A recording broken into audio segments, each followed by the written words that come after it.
वंदे श्री प्रभु सद्गुरुं गुणनिधिं सद्भक्तकल्पद्रुमं मंदानां शरणं शरण्यमवलं नाथं पनाथाश्रयम् यत्सत्तावशजेन स्थावरभवो देहस्सुचेष्टान्वितः सोऽयं वो विदधातु वाञ्छितफलं माणिक्यकल्पद्रुमम् सदाशिवसमारम्भां शङ्कराचार्यमध्यमाम् अस्मदाचार्यपर्यन्तां वंदे गुरु परंपराम।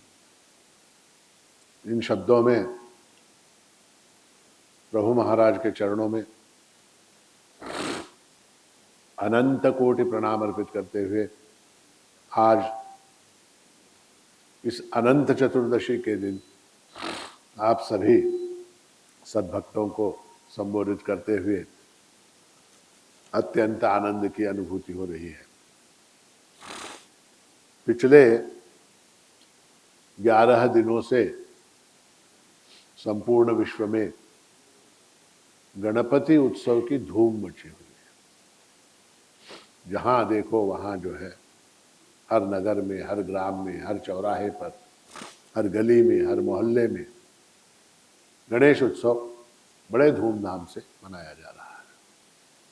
अब ऐसा है कि हमारे हिंदू धर्म में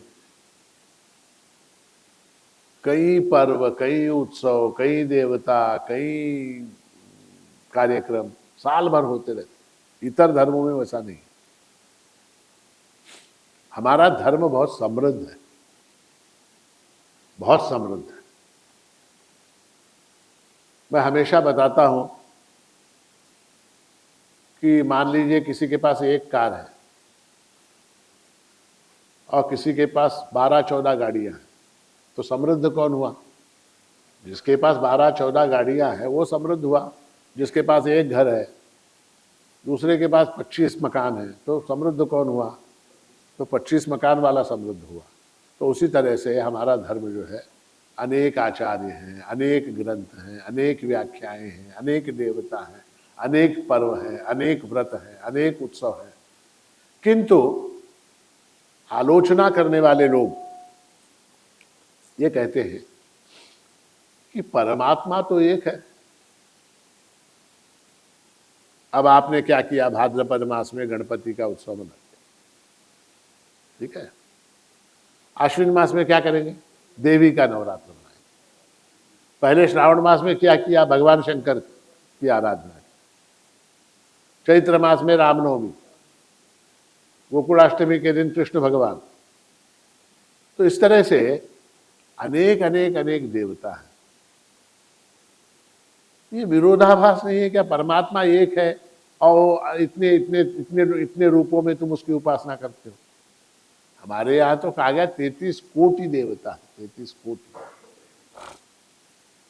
तो मूर्ख लोगों की समझ में कोटि शब्द का अर्थ नहीं आता। कोटि शब्द का अर्थ है प्रकार। कोटि, कोटि यानी प्रकार, प्रकार को कोटि कहते हैं। तो 33 प्रकार के देवता कौन कौन से?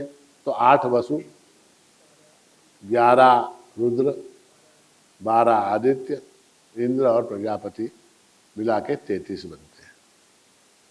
और ये सब जो देवता है, ये उस परमात्मा की विविध शक्तियों के विविध विविध आविष्कार। जैसे मैं बताता हूं हमेशा कि एक कैबिनेट होती है। कैबिनेट सत्ता किसकी है? सत्ता भारत गणराज्य की है। भारत गणराज्य कितने हैं? एक है। भारत का जो गणतंत्र है वो एक है। उसकी जो सत्ता है वो काम के हिसाब से विभाजित की गई है। किस प्रकार से? एक विदेश मंत्री है, एक वित्त मंत्री है, एक आपके कृषि मंत्री हैं, एक आपके होम मिनिस्टर हैं। इस तरह से विभाजित किया है। किंतु सत्ता जो है वो होम मिनिस्टर की है क्या? नहीं। वो सत्ता जो है विदेश मंत्री की है क्या? नहीं। वो भारत गणराज्य की है, जिसको राष्ट्रपति, जिसका प्रतिनिधित्व करता है।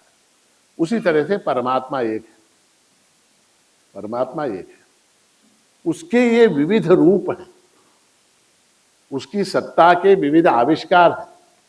इसीलिए श्रुति में कहा गया एको देव सर्वभूतेषु गूढ़ः सर्वव्यापी सर्वभूतांतरात्मा कर्माध्यक्षः सर्वभूताधिवासः साक्षी चेता केवलो निर्गुणश्च। श्वेताश्वतर उपनिषद की श्रुति है, उसमें परमात्मा के स्वरूप का वर्णन किया गया है। एको देवः सर्वभूतेषु गूढ़ः। परमात्मा कैसे है? एक है, वो अनेक हो नहीं सकते। अनेक क्यों नहीं हो सकते? अनेक अगर हो गए तो फिर वहां वस्तु परिच्छेद आ जाता है। आप समझते हैं वस्तु परिच्छेद होता है, देश परिच्छेद, काल परिच्छेद, वस्तु परिच्छेद। अगर परमात्मा अनेक हो गया तो दो परमात्मा अगर हो गए, चार परमात्मा अगर हो गए, छह परमात्मा हो गए, तो एक परमात्मा दूसरे परमात्मा को सीमित करेगा, फिर वो अनंत नहीं बनेगा, अनंत नहीं हो सकता। सत्यम ज्ञानम अनंतम ब्रह्म, अनंत है। अनंत होने के कारण एक है। जैसे आपको समझने के लिए उदाहरण दिया जाए तो जैसे आकाश, आकाश कितने हैं? एक। आकाश दो नहीं हो सकते, क्यों? क्योंकि अनंत है। अनंत होने के कारण आकाश एक। तो उसी तरह से एको देवः सर्वभूतेषु गूढ़ः। गूढ़ा यानी क्या? गुप्त रूप से, गुप्त रूप से सर्वभूतेषु, सभी भूतों के अंदर रहता है। सभी भूतों के अंदर। सभी भूत यानी क्या? जितने मनुष्य हैं, जितने पशु हैं, जितने प्राणी हैं, जितने पक्षी हैं, जितने जलचर हैं, जितने खगचर हैं, जितने पर्वत हैं, जितनी नदियां हैं, जितनी वनस्पतियां हैं और जगत में जितनी जड़ वस्तुएं हैं, उन सब के अंदर रहता है। गूढ़ा, दिखाई नहीं देता वो, किंतु उसके अंदर होता है। किस रूप में होता है? तो हमारे वेदांत शास्त्र में यह कहा गया कि परमात्मा सत्ता रूप से प्रत्येक वस्तु के अंदर समाया हुआ है। सत्ता रूप से यानी क्या? तो अस्तित्व, जिसको हम एग्जिस्टेंस कहते हैं, प्रत्येक वस्तु जगत की है के रूप में उद्भाटित होती है। प्रत्येक वस्तु, पेन है, घड़ी है, कागज है, कलम है, लाइट है, आदमी है, स्त्री है, पुरुष है, बच्चा है ना, दीवार है, कारपेट है, जितनी सारी वस्तुएं हैं, कुत्ता है, गाय है, घोड़ा है। उस वस्तु के अंदर वस्तु का आप कंपोजिशन अगर देखें तो कैसा है? देखिए, है प्लस नाम प्लस रूप। कोई भी वस्तु, अब ये उदाहरण के लिए ये कलम लेते, पेन, जैसे आप देखते होंगे दवाइयाँ होती, दवाइयाँ, उन दवाइयों के डिब्बे के ऊपर लिखा होता है इसके अंदर 2% ये है, 3% वो है, 4% ये है, सब लिखा होता है उसके अंदर। उस तरह से ये कलम है। अब ये कलम जो है, इस कलम का हम कॉम्पोजिशन निकालें, इस कलम का हम कॉम्पोजिशन निकालेंगे तो वेदांत शास्त्र की दृष्टि से क्या बनेगा? है प्लस नाम प्लस रूप इज इक्वल टू पेन है। अब ये घड़ी है, ये घड़ी क्या है प्लस नाम प्लस रूप घड़ी। अब क्या हुआ? इसमें नाम अलग है, रूप अलग है, इसमें नाम अलग है, रूप अलग है, मगर इन दोनों के अंदर सामान्य कॉमन फैक्टर क्या है? कॉमन है। घड़ी भी है और पेन भी है। तो इसके अंदर का जो हैपन आहे ते अस्ति ब्रह्म भासते ते भाति ब्रह्म। तो हैपना जो है ना, वो प्रत्येक वस्तु के अंदर कॉमन है और उस वस्तु का जो होना है वही उसका ब्रह्मत्व है, वही उसका सर्वभूतेषु गूढ़ा जो कहा गया है, वो परमात्मा उसके अंदर अस्तित्व के रूप में छिपा हुआ है। सर्वव्यापी, सर्वव्यापी है, सब तरफ है। ऐसी कोई जगह नहीं है जहां पर परमात्मा ना हो। वो महाभारत की प्रसिद्ध कथा है कि द्रोणाचार्य के आश्रम में 105 विद्यार्थी थे। कितने स्टूडेंट्स थे? 105। 100 कौरव और 5 जो है पांडव। तो एक बार द्रोणाचार्य ने सभी विद्यार्थियों को बुलाया, छोटे थे, बालक थे, उनको सबको बुलाया, सबको एक एक फल दिया, सबको एक एक फल बांटा और कहा कि ऐसी जगह जाके खाओ जहां तुमको कोई न देख रहा। तो सब लोग गए। वो भीम जो है बहुत बड़े ऊंचे पर्वत के ऊपर चला गया, अर्जुन जो है वो जंगल के अंदर चला गया, दुर्योधन जो है वो किसी सरोवर के अंदर चला गया कहीं पर नदी के पास, और सारे नकुल सहदेव अमुक तमुक सब लोग जो है इधर उधर सब तरफ गए। शाम के समय सब लोग वापस आए। वापस आने के बाद गुरु ने पूछा द्रोणाचार्य ने, आप लोगों ने फल खाया क्या? किसी ने देखा तो नहीं? तो दुर्योधन बोला कि नहीं, मैं नदी के पास गया था, वहां जाके खाया। और भीम बोला मैं पर्वत के ऊपर गया था, वहां जाके खाया। नकुल ने कहा मैं झाड़ के ऊपर चढ़ के बैठा, वहां खाया। इस तरह से सब लोगों ने कहा। युधिष्ठिर बेचारा जो है वो हाथ में फल लिए खड़ा था, जो खाया नहीं क्या?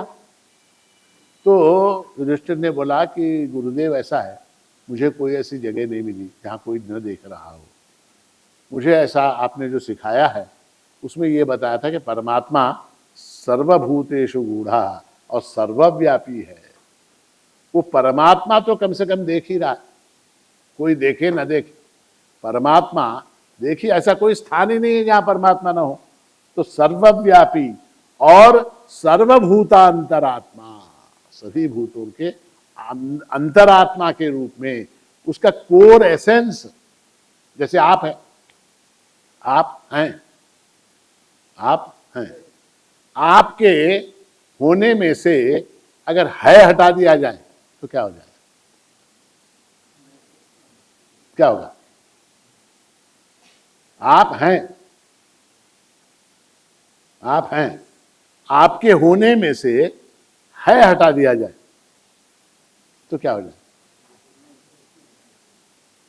थे हो जाएगा, थे। होगा क्या नहीं? एक फोटो आपका दीवार के ऊपर और उसमें गले में एक पुष्पमाला, थे।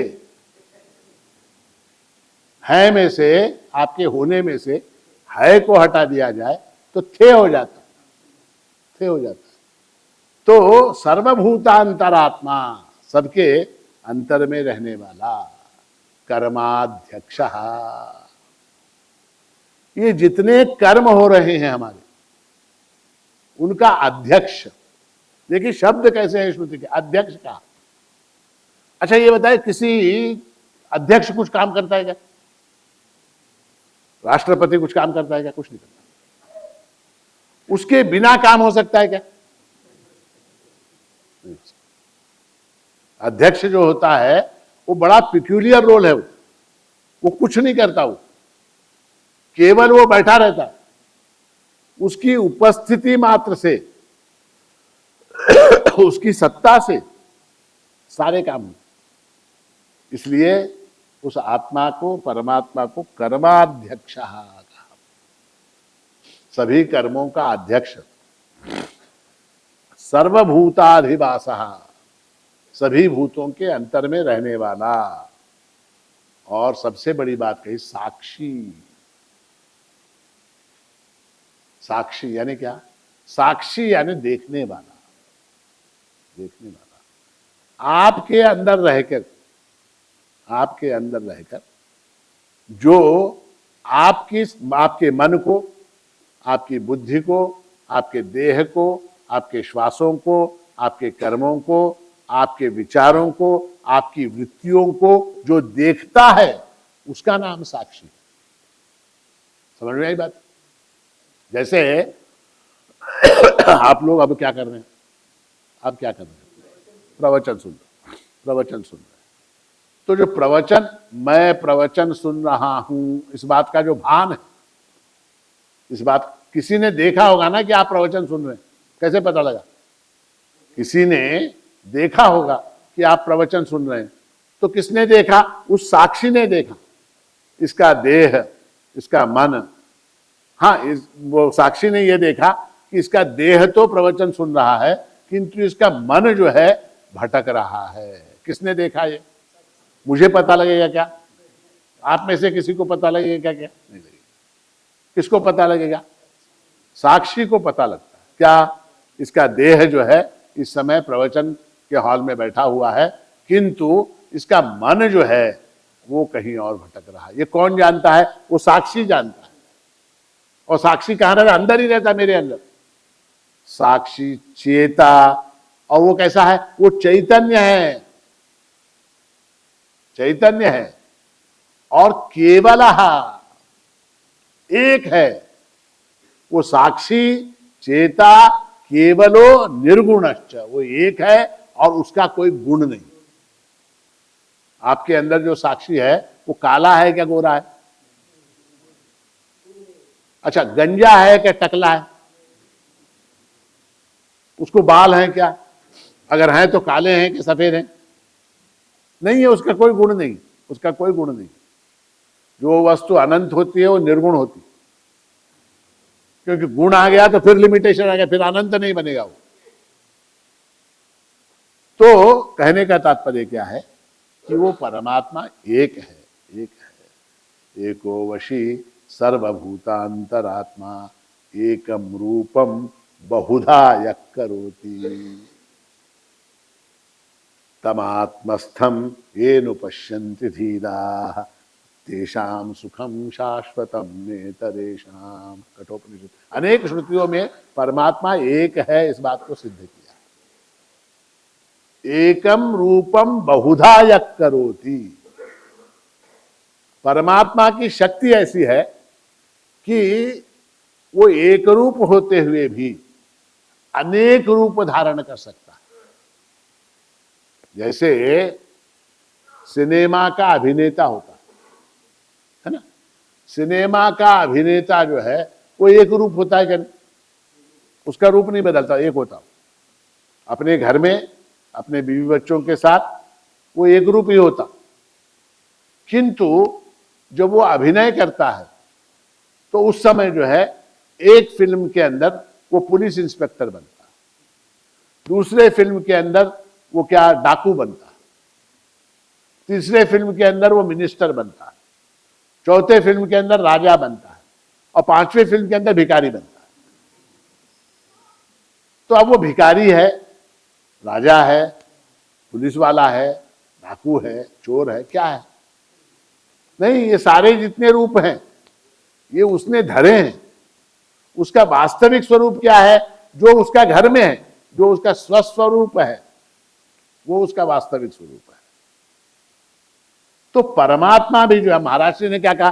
नाटकी जसा बहुवेश नटुनि करी छंदा जगदीश ही नटतो भक्तांचानंदा। तो परमात्मा भी जो है एकम रूपम बहुधा यः करोति, अनेक रूप धारण करता है। तो इसलिए जो है भाद्रपद मास में वो क्या गणपति बन जाता है, आश्विन मास में दुर्गा बन जाता है, श्रावण मास में शंकर बन जाता है, चैत्र मास में राम बन जाता है, गोकुलाष्टमी के दिन कृष्ण बन जाता है। चूंकि ये अलग अलग रूप वो धारण करता है इसलिए वो भिन्न भिन्न है, ऐसा बोल सकते हैं क्या? नहीं बोल सकते, ऐसा नहीं बोल सकते। और इसको भगवान ने गीता में बड़े सुंदर उदाहरण के साथ इसको बताया है। यथा प्रकाशयत् एकः कृत्स्नं लोकमिमं रविः क्षेत्रं क्षेत्री तथा कृत्स्नं प्रकाशयति भारत। 13वें अध्याय के अंत में भगवान कहते हैं कि यथा प्रकाशयत् एकः कृत्स्नं लोकमिमं रविः, जिस प्रकार एक सूर्य जो है, जिस प्रकार एक सूर्य जो एक रवि इमं कृत्स्नं लोकम प्रकाशयति, एक सूर्य जिस तरह से इस सारे लोक को प्रकाशित करता है, उसी तरह से ये क्षेत्री यानी कौन? ये परमात्मा जो है इन सारे क्षेत्रों को, इन सारे देहों को प्रकाशित करता है। समझ में आई बात आपको? अब परमात्मा के जो विविध रूप हैं, हमने क्या किया, हमारे ऋषियों ने, हमारे मुनियों ने क्या किया, इस सकल कल्याण गुण संपन्न ऐसा परमात्मा है, सारे ऐश्वर्य का वो स्वामी है। भगवान यानी क्या? ऐश्वर्यस्य समग्रस्य वीर्यस्य यशस्श्रियः ज्ञान वैराग्ययोश्चैव षण्णाम भगैति ऋणा। तो परमात्मा जो है सारे ऐश्वर्य का, सारे सौंदर्य का वो स्वामी है, समस्त सद्गुणों का वो स्वामी है। ठीक है? तो क्या, तो हमको जब उस परमात्मा के बुद्धि रूप की उपासना करनी है, देखिए सारी जितनी बुद्धियां हैं उन सबको मिला दिया जाए तो परमात्मा बनता है। बीजम माम सर्वभूतानां विद्धि पार्थ सनातनम बुद्धिर्बुद्धिमतामस्मि तेजस तेजस्विनामहम्। बुद्धिमानों की बुद्धि मैं हूं, ऐसा सारी बुद्धि एक तरह, एक परात लिया हमने, बड़ा भंडार खाने में जो है वो परात लिया, उसके अंदर इसकी बुद्धि, उसकी बुद्धि, उसकी बुद्धि, उसकी बुद्धि, उसकी बुद्धि, सारी बुद्धि को मिला दिया, तो फिर क्या हो गया? वो परमात्मा हुआ, वो परमात्मा हुआ। ठीक है? अब हमने क्या किया कि उस परमात्मा के बुद्धि गुण को, उसकी उपासना अगर करनी है तो उसको हमने एक नाम दिया। क्या नाम दिया? उसको गणपति दिया, उसको हमने गणपति कहा। जितनी शांति है आपके अंदर, मेरे अंदर, उसके अंदर, उसके अंदर, उस सारी शांति को एक तरफ कर दिया जाए तो वो क्या हो जाता है? वो परमात्मा होता है। फिर उसका नाम क्या बनता है? उसका नाम बनता है शंकर। जितनी शक्ति है आपके अंदर, शक्ति है क्या नहीं है? आपके अंदर शक्ति है क्या नहीं? शक्ति सबके अंदर है। खाने की शक्ति, पीने की शक्ति, सोने की शक्ति, सुनने की शक्ति, सारी शक्तियां हैं। इन सारी शक्तियों को एकत्रित कर दिया, सारी शक्तियों को एकत्रित कर दिया। एकत्रित कर दिया क्या? वो परमात्मा। फिर उसको क्या नाम दिया? दुर्गा। या देवी सर्वभूतेषु शक्ति रूपेण संस्थिता नमस्तस्यै नमस्तस्यै नमस्तस्यै नमो नमः। या देवी सर्वभूतेषु निद्रा रूपेण संस्थिता नमस्तस्यै नमस्तस्यै नमस्तस्यै नमो। आपके अंदर नींद लेने की जो शक्ति है, या देवी सर्वभूतेषु क्षुधा रूपेण संस्थिता नमस्तस्यै नमस्तस्यै नमस्तस्यै नमो नमः। भूख लगने की जो शक्ति है आपके अंदर, एपिटाइट, उन सारी शक्तियों को एकत्रित कर दिया। सबकी, उसकी शक्ति निकाली, इसकी निकाली। फिजिकली संभव नहीं है, कल्पना कीजिए, सारा निकाल के भंडार खाने में एक परात में डाल दिया, इतनी शक्ति हो गई। अब क्या उसका नाम? उसका नाम दुर्गा। सारा ऐश्वर्य एक तरफ कर दिया, उसका नाम क्या? लक्ष्मी। सारा ज्ञान एक तरफ कर दिया, सारा ज्ञान जो है एक तरफ कर दिया, क्या हो गया? सरस्वती। सारी करुणा, सारा वात्सल्य एक तरफ कर दिया, निकाल दिया आप में से, उसमें से सब एक क्या हो गया? वो क्या हुआ? वो पांडुरंग हुआ। समझ में आई बात? सारी नीतिमत्ता, सारी नीतिमत्ता हमारी, आपकी, सबकी एक तरफ कर दी, क्या हो गया? वो राम। सारा चातुर्य एक तरफ कर दिया, सारी चतुरता हमारी सब एक तरफ कर दी, क्या हुआ? कृष्ण बन गया, कृष्ण। सारा बल हमने एक तरफ कर दिया, सारा बल एक तरफ कर दिया, फिर क्या हुआ? वो। तो भगवान कहते हैं यद्यद विभूति मत सत्वम श्रीमदूर्जितमेव वा तत्तदेवावगच्छत्वम मम तेजोंच संभवम। ये जो दिखाई दे रहा है, अच्छी अच्छी बातें जगत में दिखाई दे रही, वो मम तेजोंच संभवम, मेरे तेज से उत्पन्न हुई है। यानी क्या? मेरे तेज का अंश है वो। समझ में आ रही बात आपको?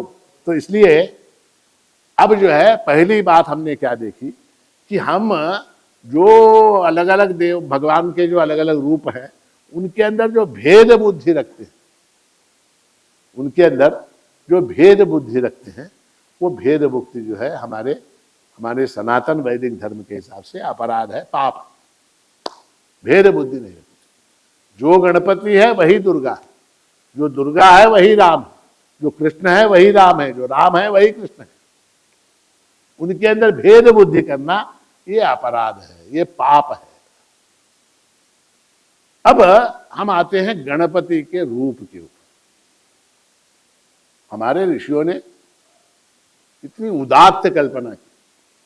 अब गणपति, तो गणपति की जो सबसे प्रसिद्ध ऐसी प्रार्थना वेदों में है उसको कहते हैं गणपति अथर्व शीर्ष। गणपति अथर्व शीर्ष कहते हैं उसको, और उसके अंदर बड़े सुंदर सुंदर मंत्र हैं और गणपति के स्वरूप का उसके अंदर वर्णन किया गया है। हम केवल 2 मंत्र लेंगे और उसके आधार पर हम हमारा जो आज का विषय है उसके हिसाब से उसका विवेचन करेंगे। पहला जो उसका मंत्र आता है वो है ओम नमस्ते गणपतये त्वमेव प्रत्यक्षं तत्त्वमसि त्वमेव केवलं कर्तासि त्वमेव केवलं धर्तासि त्वमेव केवलं हर्तासि त्वमेव सर्वं खल्विदं ब्रह्मासि त्वं साक्षात् आत्मासि नित्यम। ये मंत्र। अब सर्वसाधारण लोगों की कल्पना यह है कि ये चीज हम गणपति से कह रहे हैं। हम जो है गणपति से कह रहे हैं नमस्ते गणपतये त्वमेव प्रत्यक्षं तत्त्वमसि त्वमेव केवलं कर्तासि त्वमेव केवलं धर्तासि त्वमेव केवलं हर्तासि। ये चीज जो है हम गणपति से कह रहे हैं, ऐसी हमारी सबकी धारणा है। किंतु इस मंत्र में जो अंतिम लाइन है, अंतिम पंक्ति है, उसमें ऋषि कहते हैं त्वं साक्षात् आत्मासि नित्यम। अब क्या हो गया? अब सारा अर्थ बदल गया। अब क्या है? अब सारा अर्थ बदल गया इसका। कैसे बदला? अब अर्थ ऐसे बदला, कल्पना कीजिए आप आईने के सामने खड़े, शीशे के सामने, दर्पण के सामने आप खड़े, वहां खड़े होके आप कह रहे हैं नमस्ते गणपतये। किससे कह रहे हैं? अपने आप से कह रहे हैं, अपने आप से कह रहे हैं। क्या कह रहे हैं? त्वमेव प्रत्यक्षं तत्त्वमसि। समझ में आ रही बात? शीशे के सामने त्वमेव प्रत्यक्षं तत्त्वमसि त्वमेव केवलं कर्तासि। करने वाले केवल तुम हो, दूसरा कोई नहीं है। तुम क्या उम्मीद लगा के बैठो कोई दूसरा आके करेगा? नहीं, करने वाले तुम हो। त्वमेव केवलम हर्तासि, हरण करने वाले केवल तुम हो। त्वमेव केवलम धर्ता, धारण करने वाले, उसको पकड़ के रखने वाले तुम हो, तुम्हारे अलावा कोई दूसरा नहीं। त्वमेव सर्वम खल्विदम ब्रह्मासि, तुम ब्रह्म हो। ऐसा कौन किसको बोल रहा है? मैं गणपति को नहीं बोल रहा, मैं अपने आप से बोल रहा हूं। क्यों? क्योंकि त्वं साक्षात आत्मासि नित्यम। जब परमात्मा गणपति जो है वो आत्मा हो गया, आत्मा यानी क्या? आत्मा यानी मैं स्वयं। जब वो गणपति आत्मा हो गया तो फिर जो है वहां भेद नहीं हो सकता। फिर जो त्वम कह के कह रहा हूं ना, अपने आप से कह रहा हूं, मैं अपने आप से कह रहा हूं, त्वम बोल के जो बोल रहा हूं। तो इसलिए क्योंकि अहम आत्मा गुणाकेश सर्वभूताशय स्थितः अहम आदिश्च मध्यंच भूतानाम अंत एव च, ऐसा परमात्मा ने गीता में कहा है 10वें अध्याय। तो आत्मा जब हो गया तो फिर जो है वहां भेद नहीं मिलता। वहां भेद नहीं बचता।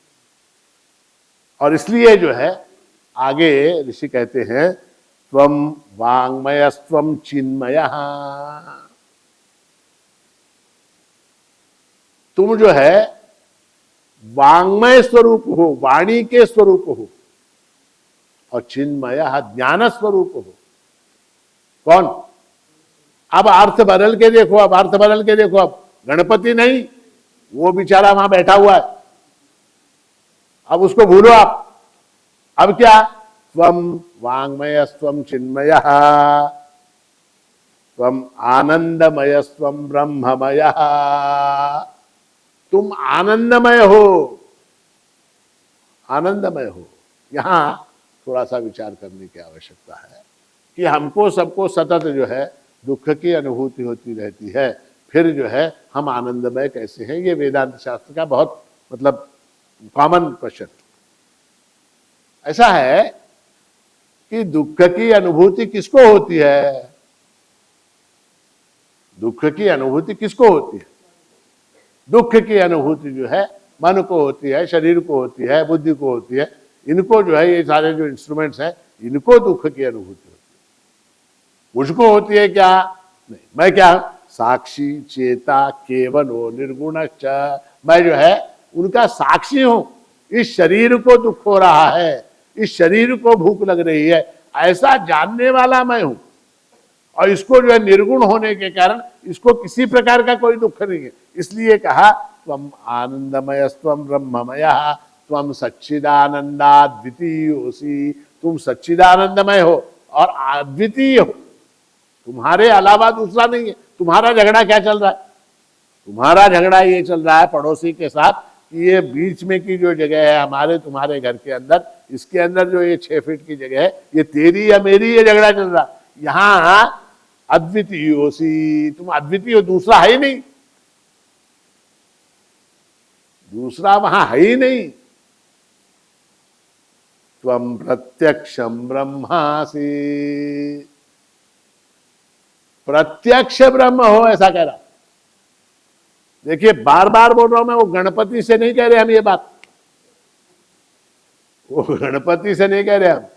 त्वम प्रत्यक्षम ब्रह्मासि, त्वम ज्ञानमयो विज्ञानमयोऽसि, त्वम ज्ञानमयः विज्ञानमयासि, तुम क्या हो? ज्ञानमय हो और विज्ञानमय हो। ज्ञानमय यानी क्या? ज्ञान यानी किसी चीज को जानना, विज्ञान यानी क्या? किसी चीज को विशेष रूप से जानना, विशेष रूप। जैसे क्या? ये कलम है, ये कलम है, इस बात को जानना क्या है? ज्ञान है। ये परमात्मा का स्वरूप है, ऐसा जानना विज्ञान है। ये देह है, ऐसा जानना ये ज्ञान है। ये देह है, ऐसा जानना ये ज्ञान है। और मैं जो हूं, मैं देह नहीं हूं, मैं आनंद स्वरूप हूं, सच्चिदानंद रूप हूं, ब्रह्म हूं, ऐसा जानना विज्ञान। तो ऐसा मेरा स्वरूप है। तो गणपति अथर्वशीर्ष का पाठ जब करते हैं तो उसके फलश्रुति में आता है कि इसका जो पाठ करता है उसकी सारी मनोकामनाएं पूर्ण हो जाती है। वो जो चाहता है वो हो जाता है, ऐसा फलश्रुति में आता है। अब उसको सुनकर जो है लोग ये समझने लग जाते हैं कि जो चाहता है वो हो जाता है, 10 करोड़ की लॉटरी लग जाए। अब वो गणपति अथर्वशीर्ष का पाठ करता है, उसको लॉटरी नहीं लगती, उसको नहीं लगती। फिर क्या बोलता है? ये झूठ है। ऐसा है, ब्रह्मविदा आपनोति परम तदेशाभ्युक्ता, ये जो मंत्र है उसमें क्या है? सोष्णुते सर्वान कामान सह ब्रह्मणा विपश्चितेति। वो जो है ब्रह्म को जानने वाला जो है सर्वान कामान सह, सारी कामनाओं को पूर्ण कर लेता है। ब्रह्म ज्ञान का फल क्या है? श्रुति कहती है कि ब्रह्म ज्ञान का फल जो है सारी कामनाओं की पूर्ति है। सारी कामनाओं की पूर्ति कैसे होगी? जैसे मेरी कामना है, क्या क्या कामना है? एक BMW कार होनी चाहिए, एक मर्सिडीज कार होनी चाहिए, एक बॉम्बे में बंगला होना चाहिए, एक पूना में बंगला होना चाहिए, एक हैदराबाद में बंगला होना चाहिए, एक क्या दुबई में बंगला होना चाहिए, और क्या एक हेलीकॉप्टर होना चाहिए, और क्या छोटी छोटी चीजें छोड़ो, हेलीकॉप्टर होना चाहिए, एक क्या हवाई जहाज, जेट होना चाहिए, ये सारी चीजें होनी चाहिए, होनी चाहिए कि नहीं होनी चाहिए, ये सारी कामनाएं। ब्रह्म को जानने वाला जो है, ब्रह्मज्ञानी जो है, उसकी ये सारी कामनाएं पूर्ण हो जाती है। कैसे पूर्ण होती है? ऐसा है कि इन सारी कामनाओं के पूर्ण होने में समय लगता है। जैसे हेलीकॉप्टर, मुझे एक हेलीकॉप्टर लेना, तो हेलीकॉप्टर लेने में 6 महीने तो लगेंगे। 6 महीने सारा पैसा है वगैरह इकट्ठा करके, गवर्नमेंट की परमिशन लेके, अमुक तमुक करके हेलीकॉप्टर लाने में 6 महीने तो लगेंगे। 6 महीने उसमें चले गए। उसके बाद मुझे जेट लेना, विमान लेना है, उसको 1 साल लगेगा। तो साल, 1.5 साल, 2 साल, 5 साल, सारी कामनाएं पूर्ण होने में 25 साल लगेगा। ब्रह्म को जानने वाला जो है युगपत, उसको सारा आनंद प्राप्त हो जाता है। कैसे होता है? ऐसा है, कामना के मिटने में कामना की पूर्ति है। कामना के मिटने में कामना की पूर्ति। आपने जो है, आपको हेलीकॉप्टर चाहिए, हेलीकॉप्टर मिल गया, क्या हुआ? कामना मिट गई। हेलीकॉप्टर की कामना का त्याग कर दिया, क्या हुआ? कामना मिट गई। समझ में आ रही बात आपको? थोड़ा सा सूक्ष्म है। कामना के मिटने में ही कामना की पूर्ति है। कामना मिट गई कैसे? या तो वस्तु की प्राप्ति से मिटी, या ज्ञान से मिटी। अच्छा, ये सारी कामनाएं जब हम पूर्ण करते हैं तो उसमें समय लगता है, उसमें विलंब लगता है। मत ज्ञानी को जो है, ये सारी कामनाएं एक साथ प्राप्त हो जाती, सारी कामनाओं का एक साथ त्याग कर देता। सारी कामनाओं का एक साथ त्याग करने के कारण उसको वो सारा जो आनंद है वो एक साथ प्राप्त हो जाता है। इसलिए जो है, इस गणपति अथर्वशीर्ष के फल की फलश्रुति के अंदर जो है कहा गया, तंतमनेन साधयेत। उसको जो है, जो इच्छा है उसकी, तंतम अनेन साधयेत, जितनी उसकी जो इच्छा है, ससर्वम लभते, ससर्वम लभते, उसको सब कुछ प्राप्त हो जाता है। तो सब कुछ प्राप्त हो जाता है, यानी ये लोग क्या करने लग जाते हैं? सब कुछ यानी क्या? सब कुछ यानी एक कार, एक बंगला, एक गाड़ी, एक घोड़ा, एक अमुक, एक तमुक, ये समझ के करने। वास्तव में जो है, ये उपनिषद है। उपनिषद ज्ञान कांड के अंतर्गत आता है। इत्युपनिषद, अंत में क्या आता? इत्युपनिषद, ये उपनिषद है। उपनिषद ज्ञान कांड के अंदर आता है। और यहां पर जो है, गणपति अथर्वशीर्ष के अंदर क्या कहा जा रहा है? सर्वम जगदम तत्तो जायते। ये सारा जगत तुमसे उत्पन्न हुआ है, यानी क्या? आत्मा का वर्णन है यहां पर। यहां पर जो है आत्मा का वर्णन है। ये सारा जगत जो है तुम्हारे ऊपर टिका हुआ है। सर्वम जगदम त्वयि में शति, वो तुम्हारे अंदर आके मिलने वाला है। सर्वम जगदम त्वयि प्रत्येति, वापिस तुम्हारे अंदर ही आने वाला है। त्वम भूमि रापो नलो नीलो नभः। तुम क्या हो? तुम भूमि हो, जल हो, अनल यानी अग्नि हो, अनिल यानी वायु हो, और नभ हो। पंच महाभूत तुम्हारे अंदर है क्या? नहीं, पांचों। आकाश कहां है? आकाश कहां है तुम्हारे अंदर? पेट में है, खाली जगह जितनी। अग्नि कहां है? हम वैश्वानर, यहां टेम्परेचर है शरीर के अंदर। तो इस तरह से ये जो गणपति अथर्वशीर्ष है, ये वेदांत का एक ग्रंथ है, बहुत सुंदर ऐसा ग्रंथ है। और इसका अर्थ लगाते समय अगर विचार करें तो बड़ा सुंदर अर्थ निकल। त्वम गुणत्रयातीतः, सारे लक्षण आत्मा के हैं। त्वम अवस्थात्रयातीतः, त्वम देहत्रयातीतः, त्वम कालत्रयातीतः। और फिर एड्रेस बता दिया।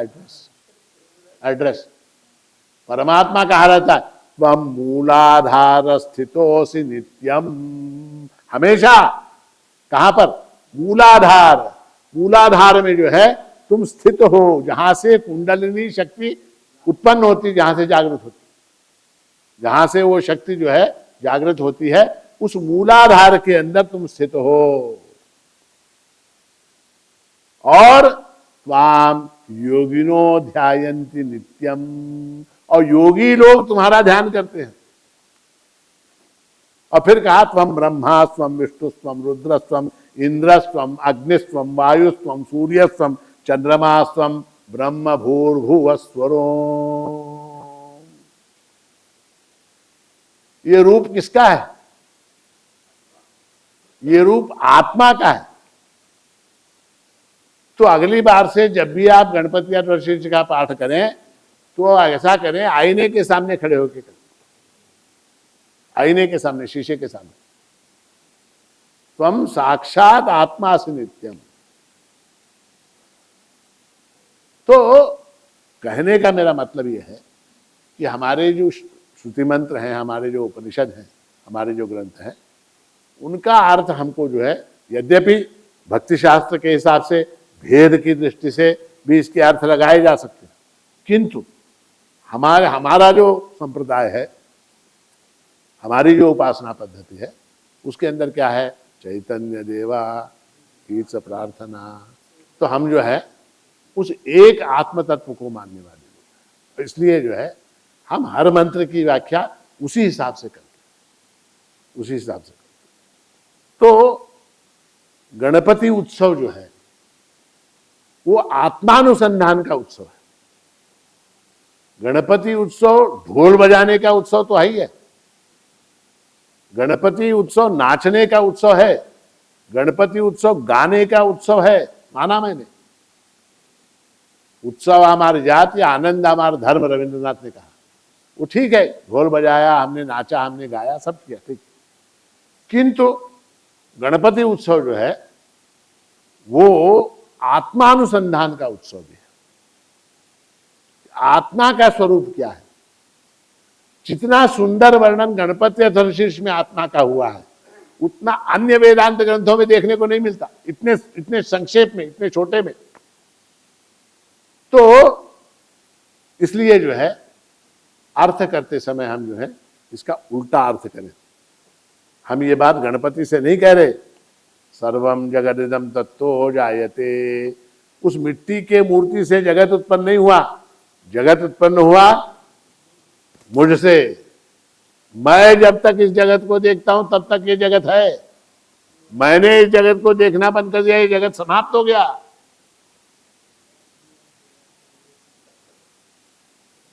तो इसलिए गणेश उत्सव जो है आज समाप्ति की ओर जा रहा है, आज विसर्जन है। अगला वर्ष जो आएगा, उस अगले वर्ष में गणपति की जब उपासना आप करेंगे गणेश उत्सव में, तो मेरे इन शब्दों को याद रखें और उसको आत्मानुसंधान पर्व के रूप में आप मनाएं। और गणेश उत्सव के अंदर कहते हुए बड़ा बड़ा दुख होता है, अनेक विकृतियां हमको दिखाई देती, अनेक विकृतियां पाश्चात्य संस्कृति के प्रभाव से, अनेक विकृतियां जो हैं इस गणेश उत्सव में हैं। उन विकृतियों को दूर करना आवश्यक है। अब उसका वर्णन करते बैठने में कोई मतलब नहीं, आप लोग सब जानते हैं किस तरह से लोग नाचते हैं, किस तरह से मतलब म्यूजिक बजता है, किस तरह से वो डीजे बजते हैं, और किस तरह, देखिए डेकोरेशन आपने कितना किया, पंडाल का खर्चा कितना किया, आपने अन्नदान कितना किया, आपने वो क्या कहते हैं उसको, सारा रोशनाई कितनी की, वो इम्पोर्टेंट नहीं है, वो महत्वपूर्ण नहीं है। महत्वपूर्ण यह है कि आपने उस गणेश उत्सव से अपने आध्यात्मिक स्तर में कितनी, 1 मिलीमीटर तो आप बढ़े क्या ऊपर, एक आधा इंच तो भी आपकी ऊंचाई बढ़ी क्या, वो इंपॉर्टेंट है, वो इंपॉर्टेंट है। तो इसलिए जो है भगवान गणेश के चरणों में ये प्रार्थना करता हूं कि उनकी कृपा से आपके सारे विघ्न दूर हो, आपकी सारी मनोकामनाएं पूर्ण हो, कि मनोकामनाएं पूर्ण हो। अब सवाल यह है, मनोकामना एक एक करके पूर्ण करना चाहते हैं, सर्वान कामान सह आप जो है एक साथ करना चाहते हैं, वो आपके ऊपर है। तो प्रभु की कृपा जो है आपके ऊपर सदा सर्वदा बनी रहे, आपकी मनोकामना पूर्ण हो, आपका कल्याण हो, आपका शुभ हो, ऐसा आशीर्वाद देते हुए और ये सूचित करते हुए कि अगले माह की आश्विन मास की पूर्णिमा जो है, हमने 2-3 वर्ष पहले ही ये तय किया है, वो महाराष्ट्र की आराधना के अंतर्गत उसको किया जाएगा। तो पूर्णिमा के दिन वो कार्यक्रम नहीं होगा। महाराष्ट्र की आराधना इस वर्ष रायचूर में है और रायचूर में 3 दिन का कार्यक्रम है। 3 दिन का कार्यक्रम। पहले दिन महाराष्ट्र की पुण्यतिथि है, 19 तारीख के दिन शनिवार 19 अक्टूबर को महाराष्ट्र की पुण्यतिथि है। रविवार 20 अक्टूबर को महाराष्ट्र की आराधना का कार्यक्रम होगा और सोमवार 21 अक्टूबर को रायचूर में जो प्रभु मंदिर है उस प्रभु मंदिर की शिखर प्रतिष्ठा और प्रभु महाराज के विग्रह की प्राण प्रतिष्ठा का कार्यक्रम आयोजित किया जाएगा। इन 3 दिनों में 1 दिन 2 दिन 3 दिन जैसी भी सुविधा होगी प्रवचन के कार्यक्रम रायचूर के प्रभु मंदिर में आयोजित किए जाएंगे। आप सब लोग सपरिवार निमंत्रित हैं, इष्ट मित्रों सहित निमंत्रित हैं। आप लोग उस कार्यक्रम में सहभागी हों और प्रभु महाराज की कृपा के पात्र बने। अवधूत चिंतन श्री गुरुदेव दत्त सद्गुरु माणिक प्रभु महाराज की जय।